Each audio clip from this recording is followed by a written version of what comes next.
अब बात यह है कि अंग्रेजी भाषा हमारे ऊपर 300 वर्ष से लदती गई। मैंने कभी अंग्रेजी सीखी नहीं, कभी भी नहीं। स्कूल में भी एक छोटी सी किताब थी और कॉलेज तो मेडिकल कॉलेज में कोई सिखाता ही नहीं अंग्रेजी। मेरे पिताजी कहते थे इतनी ये आसान भाषा है और इसमें इतने कम शब्द कि कोई ज़रूरत ही नहीं सीखने की। और उन्होंने हमको मराठी स्कूल में डाला और हमसे कहते थे कि मराठी सीखो और संस्कृत सीखो। मैं संस्कृत भी मैंने कभी नहीं सीखी और हिंदी तो कभी भी नहीं सीखी। कोई सवाल ही नहीं उठता। स्कूल में भी नहीं सीखी, कॉलेज में भी नहीं सीखी, कहीं हिंदी भाषा मैंने सीखी ही नहीं। पर एक अच्छा ही है मेरे अंदर, वो मैं बता दूं आपसे कि मैं हिंदी भाषा में जब बोलती हूँ तो हिंदी बोल सकती हूँ और मराठी में बोलती हूँ तो मराठी बोल सकती हूँ और अंग्रेज़ी में बोलती हूँ तो अंग्रेज़ी बोल सकती हूँ। उसका भाषांतर करना मेरे लिए बड़ा कठिन,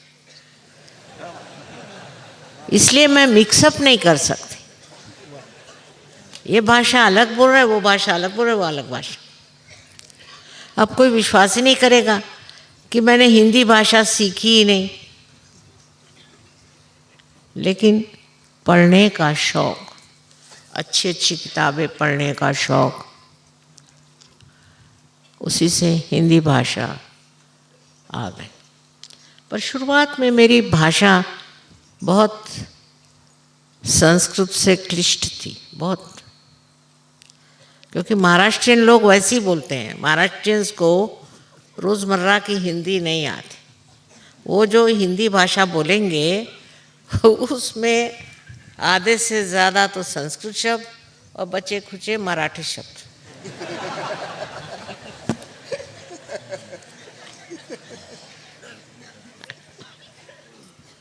समझे ना? तो ये हालत है। अब हमने जो इसमें समझा है वो ये कि भाषा का भी एक वरदान होता है। जैसे संगीत का होता है, कला का होता है, ऐसे ही भाषा का वरदान होता है और उसी से लोग बहुत सारी भाषा बोल सकते हैं। लेकिन हिंदी लोग कोई और भाषा सीख ही नहीं सकते।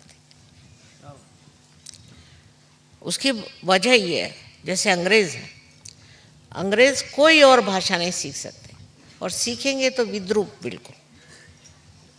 वजह ये सब अंग्रेज़ी जानते हैं, इसलिए वो कोई और भाषा नहीं जानते। अब हिंदी बोलने वालों का ये हाल है कि वो कोई और भाषा बोल ही नहीं सकते। मैं तो कभी नहीं कहूँगी कि आप मराठी सीखो, क्योंकि मराठी भाषा बहुत ही जटिल है, बहुत कठिन। वो मराठी समझ सकता है और उसमें इतना विनोद और इतना मजाक है, उसमें अश्लीलता इतनी भी नहीं, गंदगी इतनी भी नहीं, पर इतनी भाषा वो प्रगल्भ है, इतनी गहन है। और फिर सहजों के लिए मराठी भाषा जैसी और कोई भाषा नहीं, क्योंकि मराठी में ही कुंडलिनी के बारे में लिखा गया, इतने साधु संतों ने सब लिखा, सो मराठी भाषा। और अगर एक बार आपको मराठी आ गई तो कोई सी भी भाषा आ सकती, इसमें कोई शक नहीं। पर मराठी लोग और कोई भाषा नहीं सीखेंगे, बड़े कट्टर होते हैं। किसी को मैंने कहा कि एक हिंदी किताब पढ़ो, तो थोड़ी पढ़ कर छोड़ दी। मैंने कहा क्यों? कि सभी घाणे, सब गंदगी लिखी हुई है इसमें, मेरे को नहीं सुना। क्योंकि इतनी शुद्ध भाषा और इतने शुद्ध विचार मराठी में। पढ़ने के बाद, आप गीता पढ़ने के बाद कोई रास्ते पर की चीज़ पढ़ो, सड़क छाप, वो समझ में नहीं आ रहा।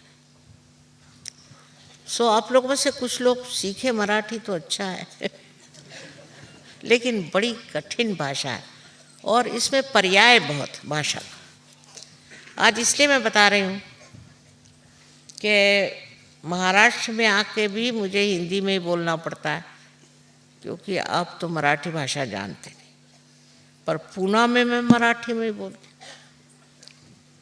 और मुंबई में भी हिंदी में बोलना पड़ता।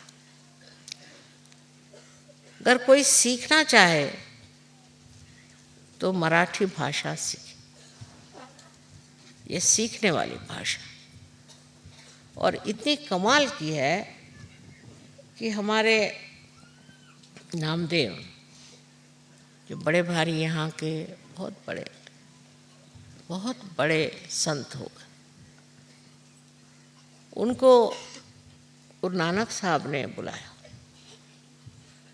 और उनसे कहा कि तुम पंजाबी सीखो और पंजाबी में तुम लिखो। इतनी बड़ी किताब लिखी है उन्होंने पंजाबी में। और मुझे पंजाब भाषा में जब पंजाब में रही, अगर आपको मराठी भाषा आ गई तो सिवाय तमिल के आप सब भाषाएं सीख सकते और तमिल के भी कुछ शब्द सीख सकते हैं, ऐसा नहीं। इस प्रकार इस देश में जबकि 14 भाषाएं सरकारी भाषाएं, we have, you'll be surprised, 14 official languages in this country. So मैं ये कहूँ कि अगर मराठी आप लोग सीख लें तो आपको 14 में से 8-9 भाषा तो आ ही जाए।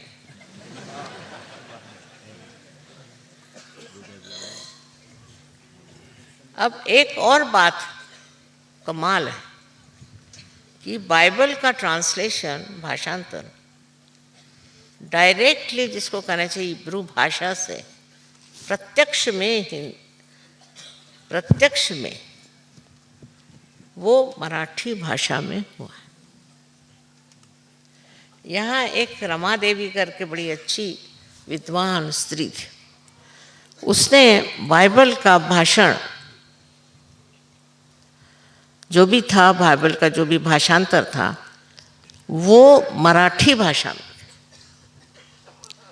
और उसमें जो शब्द जैसे जॉन को योहान, मैथ्यूस का मत्तई, तो मैंने बाइबल जो है वो मराठी में पढ़ा, इसलिए बहुत बार गड़बड़ हो जाती है मेरी, और स्पष्ट रूप से लिखा। उसकी इतनी शुद्धता उन्होंने रखी हुई है और उसी में उन्होंने लिखा कि जब वो शादी में गए थे तो उन्होंने वहाँ पर पानी से द्राक्षासव बनाया। बड़ी तत्व की बात है, मराठी में लिखी। दूसरी विशेषता मैंने देखी कि ईसा मसीह के बचपन के बारे में, उसकी बाल्यावस्था के लिए कोई अंग्रेजी में मैंने कविता नहीं पढ़ी। I don't know, have you ever heard a poetry piece about the description of Christ's childhood? I've never heard one. But in Marathi we have many. अभी कल ही इन्होंने गाया बढ़िया, बाल वदन तव बघुनी ख्रिस्ता। छोटे बच्चे का मुंह देखकर होता है, after seeing your face, your child face, बाल वदन, all my fears run away.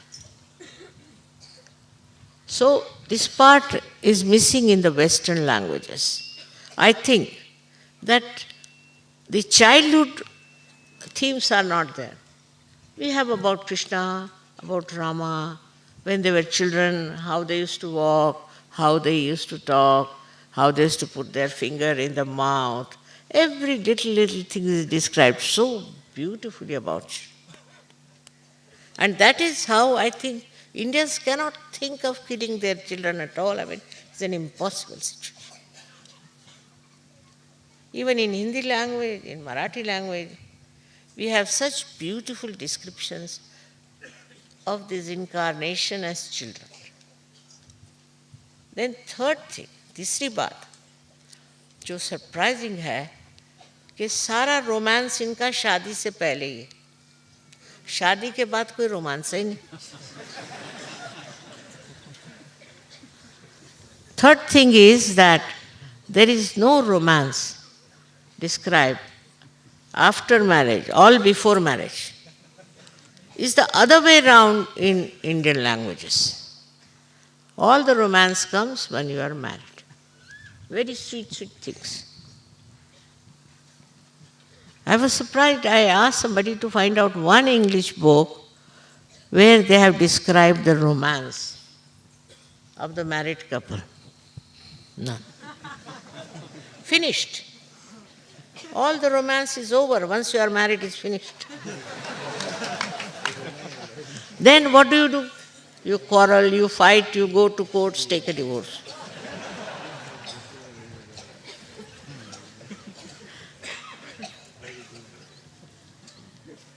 That description is not there.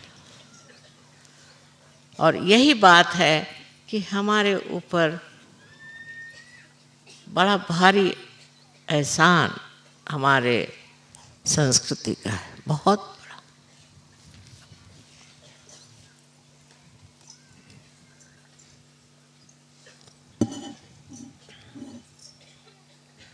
काढा बरं हे फुलांसाठी येते इकडे, कोणतरी येऊन काढून घ्या.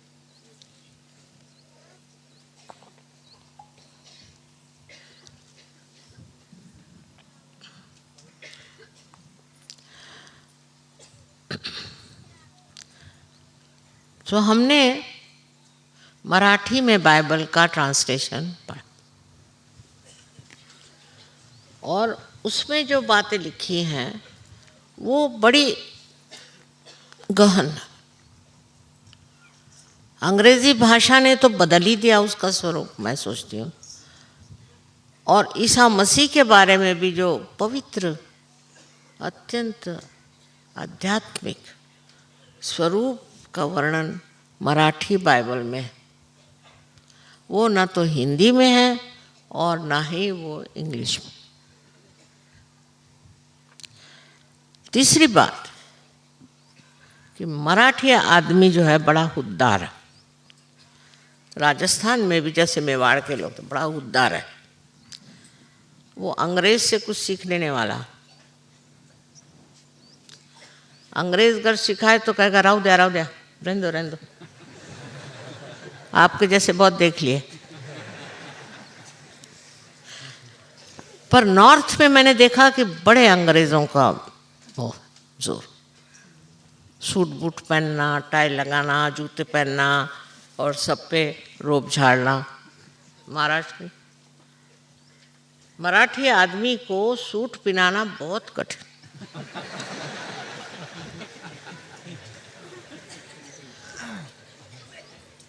वो तो धोती पहनते. पढ़े लिखे लोग भी धोती. अब आपने देखा है तिलक यहाँ कितने बड़े लीडर हो गए अपने देश के. यहाँ पर रानड़े, यहाँ के रानड़े हो गए, आगरकर हो गए, सब कोई सूट वूट नहीं पहनते थे, कोई टाई वाई नहीं लगाते थे. हाँ, सरकारी नौकर हो गए तो करते हो. पर यहाँ सरकारी नौकरी करना भी बड़ी निम्न श्रेणी की बात समझते. महाराष्ट्र में आपको पता हो, बहुत बार लेख आते हैं, लिखा जाता है कि आप सरकारी नौकरी क्यों नहीं करते.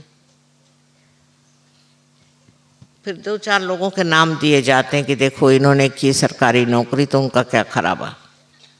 पर सरकारी नौकरों का कोई महत्व नहीं, कोई नहीं. और हमारे फादर तो कहते हैं कि पहले नौकरी करना अधम चीज़ है. अपना प्रोफेशन रखो, और उससे ज़्यादा सरकारी नौकरी करना तो अधमाधम। मनुष्य का चरित्र हनन हो जाता है। बहुत उनकी बात मैंने देखी सही। अब कोई आईएएस में आ गया तो बस हो गया, उसका भाव चढ़ जाता है वहाँ पे 30 लाख 35 लाख। कोई आईएएस का आदमी हो गया तो नॉर्थ इंडिया में बहुत बड़ी चीज़ मानते हैं। यहाँ पढ़ा लिखा हो, विद्वान हो, तब मानते हैं। और आध्यात्मिक, ये बड़ा भारी डिफरेंस। और इसीलिए शुरू शुरू में दिल्ली में मैं सोचती थी कि ये क्या समझेंगे, पर बड़ी हैरानी की बात कि दिल्ली में अब सहयोग ऐसा फैला है, लखनऊ में मुझे विश्वास ही नहीं होता। किसके आशीर्वाद से हुआ? ये तो ऐसे अंग्रेजों के चापलूस नंबर 1 थे, इनको हो क्या गया हैं? ये बदल कैसे गए? मुझे लगता है कि श्री राम और श्री कृष्ण जहाँ जिस भूमि मंडल में रहे हैं, उनके आशीर्वाद। और तो मैं बता नहीं सकती, क्योंकि लखनऊ जैसी जगह तो खाओ पियो मौज करो और सब दिल फेंक बहादुर। मैं तो हैरान होती थी, इन लोगों से बात क्या करें, सबका रिश्ता वैसा, बात वैसी। मैं समझ आता। अब मैं महाराष्ट्र से गई थी, मेरे को तो कुछ समझ भी नहीं आता था। भाभी है तो उसका मजाक ऐसा, तो नंद है तो उसका मजाक वैसा, मेरी खोपड़ी में नहीं जाता था। और अब मैं देखती हूँ कि श्री राम और श्री कृष्ण का आशीर्वाद और कबीर की वाणी,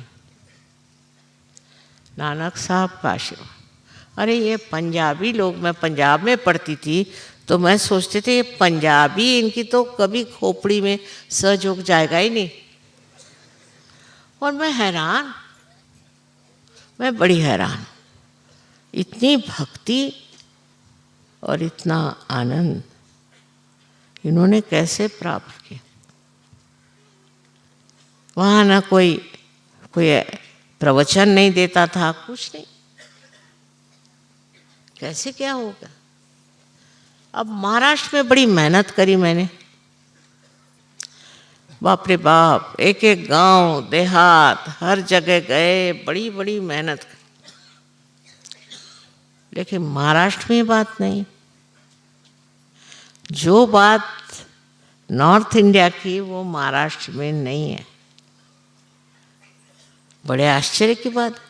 मैं कहूँ कि इतनी मेहनत की सब बेकार ही जाती, उल्टे मेरे पीछे हाथ धो के लग गए। पता ये हुआ मुझे कि यहाँ गुरु घंटाल बहुत, ने गुरु, हर एक आदमी का गुरु गुरु गुरु, घर में गुरु घुसे हुए इतने गुरु लोग हैं यहाँ, कुछ पूछे। वो पंचांग आता है ना, उसमें भी हर एक गुरु का नाम, उसका जन्मदिन, ये वो। मैंने कहा हे भगवान, और सब बिल्कुल बेकार लोग। इसमें कुछ कुछ महान भी थे, पर बहुत थोड़े, बहुत थोड़े। और ऐसे गुरु घंटाल कि जो सिवाय पैसों के और औरतों के सिवा कुछ नहीं चाहते। इतनी बड़ी ये महाराष्ट्र की भूमि, इतनी पवित्र भूमि, जहाँ पर इतने देवियों के स्थान, महालक्ष्मी, महासरस्वती, महाकाली और आदिशक्ति, सबके स्थान इस महाराष्ट्र में। और अष्टविनायक और ये महाविनायक सब यहाँ बैठे हुए हैं। हाँ, ये लोग अश्लील नहीं, गंदगी नहीं, लेकिन धर्म को समझने की इनमें क्षमता नहीं रही, क्षमता नहीं। वही घंटा बजाना, मंदिर में जाना और गुरुओं के पीछे भागना, बहुत ही ज़्यादा कर्मकांडी लोग हैं। पर और बातें नहीं हैं, गंदगी नहीं, पर इतने कर्मकांडी हैं कि उसमें से निकल ही नहीं पा रहे।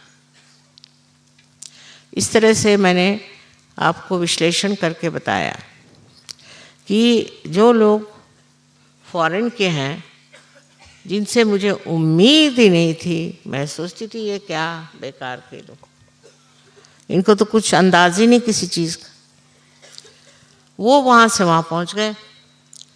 और नॉर्थ के लोग जिनको मैं सोचती थी कि ये क्या आएंगे सहयोग में, मैं तो दिल्ली को बिल्ली कहती थी।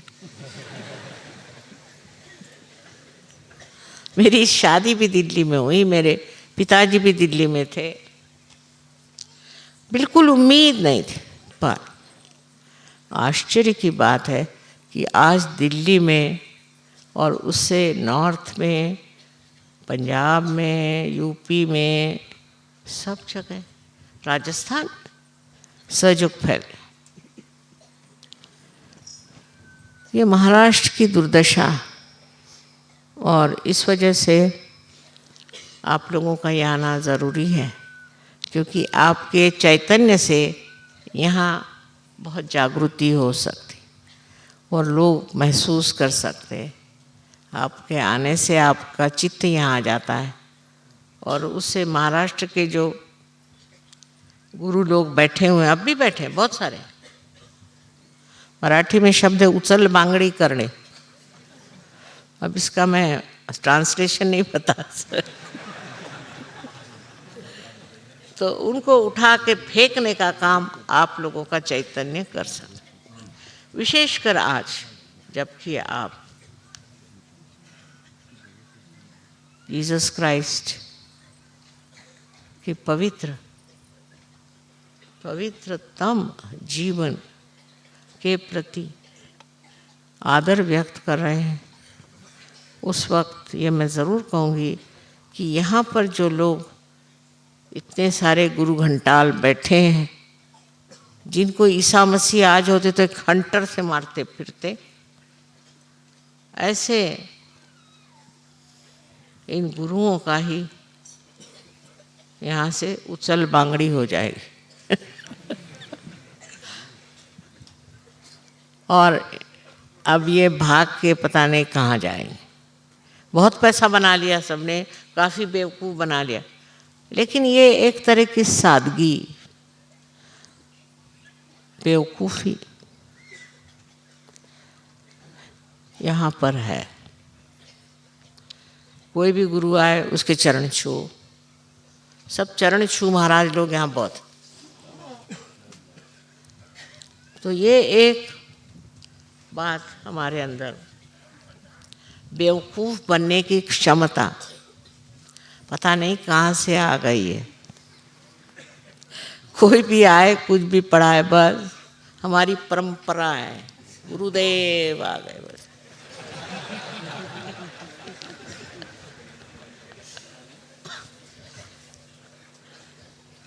इस परंपरा से ही ये महाराष्ट्र ग्रस्त हुआ है। और मैं तो कहूँगी कि ईसा मसीह के जीवन से उनकी सादगी, उनकी पवित्रता और उनकी अबोधिता का जो शस्त्र है, वो श्री गणेश के माध्यम से ज़रूर नष्ट करेगा इन लोगों, और महाराष्ट्र में भी जागृति हो जाएगा। यहाँ भी लोग प्राप्त करेंगे उस परम धन को और परम तत्व को, जो यहाँ पर न जाने कितने संतों ने कहा। कुंडलिनी के बारे में ऐसा कोई संत ही नहीं जिसने नहीं कहा, सारे ही संतों ने यहाँ कुंडलिनी की बात करी, और एक से एक महासंत इस देश में होगा।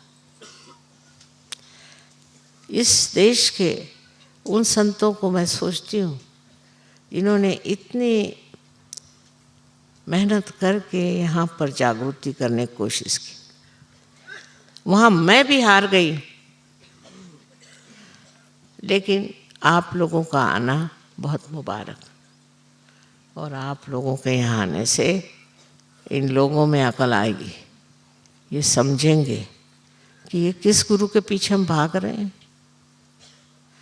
ये सब जो भी मैं बता रही हूँ इसलिए कि बहुतों ने मुझसे कहा कि माँ गणपतिपुळे से अच्छा है आप उधर ही कुछ करिए प्रोग्राम। मैं कहा नहीं, आप आइए, क्योंकि आपका कर्तव्य है कि आप सब में जागरण ला। महाराष्ट्र में जागरण लाना है और आपको इसीलिए यहाँ आना ज़रूरी, और वो भी यहाँ पर ईसा मसीह का ही हम लोग गौरव करते हैं। उनकी बहुत ज़रूरत है।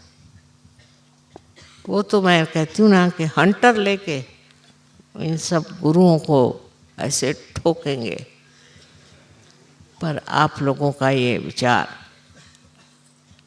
कि हम यहाँ आज उनके पवित्रतम चरित्र को उजागर करने आए और उनके शक्ति से महाराष्ट्र की ये भूमि पवित्र हो जाए। और ये लोग गणेश की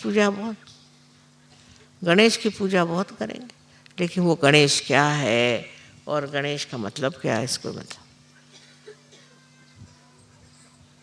कुछ समझ भी नहीं आता। ऐसे चक्कर में फंसे हुए लोग हैं, इनको उभारने के लिए आप लोगों का यहाँ आना ज़रूरी है। हर साल आप लोग आते हैं, और वो भी ईसा मसीह का जन्मदिन बनाने के लिए, ये बड़ी भारी बात है। आप सबको अनंत आशीर्वाद।